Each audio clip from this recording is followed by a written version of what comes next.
a new goal at the beginning of this new year? How many of you are going? How many of you are raising your hand just so you don't feel bad that I'm saying it, you're not raising your hand, right? I mean, come on, let's be honest, right? Some of you are so sick of not hitting your goals, you're not going to hit them anymore, right? You're not even going to set them anymore. Anybody know what I'm talking about? Right? You're like, I'm done with that. Well, I set myself up for failure. It's not going to happen. Here's why over 90+% of people don't hit their goals. There's a couple reasons, and I'm going to cover them very quickly for you. Number one, most people don't understand the why of their goals. I talk to people all the time at conferences. I'm like, what do you want to do next year? I want to make $250,000. I'll say, no, you don't. They'll say, yeah, I kind of do. I'm like, no, you don't. They're like, yeah, really do. I go, why? You want a bunch of paper with dead people on them? It's not about the money. Every goal you have, every whatever it is ultimately about the feeling that it's going to give you. You want $250,000 because it's going to give you a feeling of security, a feeling of respect among your peers. What feeling are you after? Don't tell me what money amount you want. We can set that after. What are you ultimately after? If you don't know, you'll never hit it. What feeling are you after? Here's another mistake people make. I'm the big positive guy, positive environment, the whole thing, and yet when people are setting goals, one of the biggest mistakes they make is that they always set their goals about the positive. What's going to happen? Well, if I do this, my kids will be doing well, and if I do this, what you need to do when you're setting your goals is actually go out there and set the negative consequences for not hitting that goal. Negative consequences. You know, for example, I was raised by a single mother, right? And if I don't hit this goal, you have to be real with yourself. What are the true negative consequences? I can't buy the things for my kids that other kids have, and they're going to feel less than. I can't pay my rent, and we're going to be homeless. Those are real negative consequences. But catch this. How many of you know that music has the power to bring you back to when it originally came out? I almost just sang a song. Very high pitched. I think it was a Bee Gees or something, right? So I just mentioned it and someone moved their head, okay? You see what I'm talking about. Music has the ability to bring you back, yes or no? You will literally, I was sitting in a sports bar in Pittsburgh a couple months ago because my TV went out in the hotel room, but I got to watch my Yankees, and I probably shouldn't have.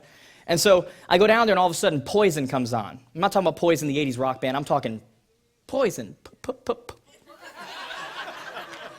Poison, right? The whole Belle Biv DeVoe. You guys know where I'm going, right? So the song comes on. I can't even help myself. I'm moving. I don't even realize I'm doing it because it has the power to bring you back. That same psychological, that same emotional response you have, I'm telling you, negative consequences have the ability to bring you back to original motivation. Every one of you set goals because at that moment you have an original motivation.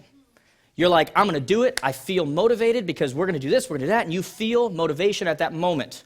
What I'm telling you is that negative consequence has the ability to bring you back to original motivation. And so 3 months down the road, when you don't feel like it, you go, kids aren't going to feel like they are as much as everyone else. We're going to be homeless. I'm motivated again. That's how it works. Physiologically, that's how it works. I set a goal. Who was at the men's advance last year? Okay, so one of you asked me to come play basketball when I was walking by, and I hadn't played basketball in a long time. Earl, if you remember, I came over to play tennis, and I was half dead, right? And so I go over to play basketball. I'm like, guys, I played basketball, starting point guard. I was on the AAU team, the whole deal, right? And so I'm like, I'll play a little basketball. Play about 2 games, and I'm doing all right. I mean, I feel like, no air balls, whatever. But after about 2 games, I am literally ready to die. I am begging the guy I'm guarding to please stop running around, just shoot jump shots. That's basically what was going on. Just please, There's no ref here. I'll hold you if I have to. This is what's going on here, right? To me, it was literally embarrassing. I'm like, are you kidding me? I'm in shape. I'm whatever. What is going on here? So I set a goal. I decided, I've got 2 little boys, right? And I decided that my little boys, when they are in high school, I don't want to be one of those guys who watches the games and got the little gut there and it's like, hey, whatever, but I want to still dominate my children. And if you know me, I'm only half kidding, okay? I want to dominate my children and their friends, okay? I don't want to just whatever. I want to, so I set a goal. And I said, what is the negative consequence? Negative consequence is I'm not going to be able to do that. Now, you say that's no big deal. It was a big deal to me, okay? And so when all of a sudden I say, okay, I'm going to run every other day, I'm going to go to the gym every day, I'm going to get in the best shape of my life, whatever. When we live in the Northeast and it's time to go running after I put my kids down and it's freezing cold, makes you want to throw up and you're running around ice, guess what? I love the result more than I hate the pain it takes to get there. That's why most of your goals don't work. You set them based on what other people's perception is of you. You say, I want to lose weight. And the truth is, you're not that unhappy with yourself. You're unhappy with how other people perceive you.